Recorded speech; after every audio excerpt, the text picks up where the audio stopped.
Ever since stepping back from his role as a senior working royal in 2020, Prince Harry has made a number of shocking claims about his life and treatment within the firm.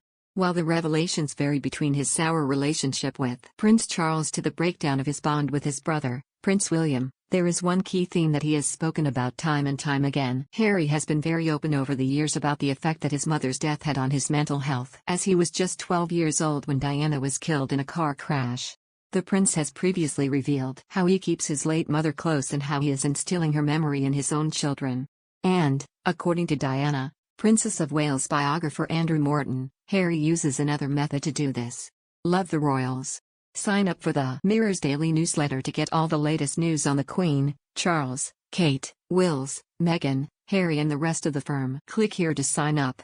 Andrew Morton spoke to the Mirror's podcast, Pod Save the Queen, about the Duke of Sussex and how he involves his mother in his life. Morton said, "I think that Diana's influence has lasted longer than anybody thought because their torchbearers in life, William and Harry, have not forgotten her and have held concerts in her memory." Harry himself says that he never makes a decision without referring it to her in a spiritual sense. She marked a turning point in the way the royal family behaved, and through her behavior helped to modernize and make more human the royal family. So it wasn't big handbags, white gloves and standoffish. It was more touchy-feely than it had ever been in the past. So she made the royal family more relevant to modern times. Speaking about Harry and Meghan's decision to step back from the royal family, Morton revealed that their planning started much earlier than they originally thought. He told the podcast, Harry was having conversations in a London hotel with Oprah Winfrey back in November 2018, just 6 months after they'd been married.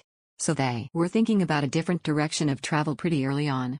The irony is they had been given the keys to the first-class lounge when Prince Harry was given the position of youth ambassador to the Commonwealth.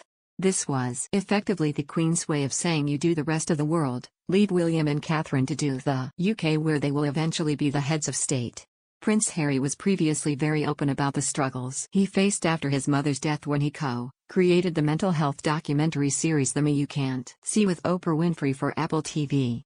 The series saw Harry tell Winfrey that the trauma of the loss caused him to suffer anxiety and severe panic attacks from ages 28 to 32. Speaking to the camera, the Duke of Sussex revealed that the pain of his mother's death led him to use alcohol and drugs to mask his emotions and to feel less like I was feeling. He continued, I was just all over the place mentally, every time I put a suit on and tie on, having to do the role, and go, right, game face, look in the mirror and say, let's go. Before I even left the house I was pouring with sweat. I was in fight or flight mode.